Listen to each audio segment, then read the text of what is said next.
और मध्य प्रदेश के खरगोन में हुए फिरक़ेवाराना तशद्दुद और फिर इंतजामिया की इन्हदामी कार्रवाई को लेकर बीजेपी और कांग्रेस में सियासी घमासान देखा जा रहा है। बीजेपी के जरिए मकानों की इन्हदामी कार्रवाई को जहां हक बजानिब करार दिया जा रहा है, वहीं सरकारी और निजी इमलाक को हुए नुकसान की वसूली का भी ऐलान कर दिया गया। दूसरी तरफ अपोजिशन कांग्रेस ने मजलूम लोगों के घर मुनहदिम किए जाने की कार्रवाई की मजम्मत करते हुए उनके साथ खड़े होने का ऐलान किया है।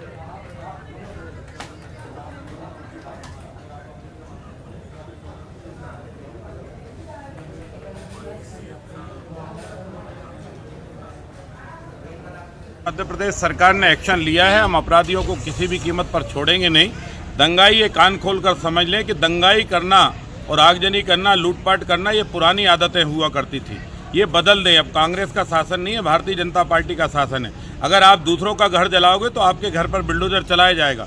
आप दूसरों के सर पर पत्थर मारोगे तो आप भी सुरक्षित नहीं रहोगे और आपके बाप दादों से और आपसे डंडे मार मार के आपकी संपत्ति बेचकर जिनका दूसरों का नुकसान हुआ उसकी भरपाई की जाएगी। इसलिए मेहरबानी करके शांति से रहिए, सद्भावना से रहिए, मिलकर रहिए, एक दूसरे को शुभकामनाएं देकर रहिए। लेकिन अगर किसी के जुलूस जलसे पर आपने अगर पत्थर फेंके तो आपका घर जमींदोज कर दिया जाएगा, आपका घर नेस्त नाबूद कर दिया जाएगा। जो शय मिली हुई है, जिस तरह से बीजेपी इसको सब चीज़ों को प्रायोजित कर रही है, इस सब की हम निंदा भी करते हैं और ये कहना चाहते हैं, डी साहब यही कहा है कि वहाँ शांति बहाल हो, लोगों के रोज़मर्रा की चीज़ें उनको वहाँ पर मिले और इसकी जांच हो और जांच होने के बाद जो भी दोषी हैं उसके खिलाफ कार्रवाई हो और जो निरपराध लोग हैं जिनने कोई वो नहीं किया और उनके मकान अगर तोड़े गए हैं तो कांग्रेस पूरी ताकत से उनके पक्ष में खड़ी रहेगी, उनकी लड़ाई लड़ेगी, ये उनकी बात करेगी।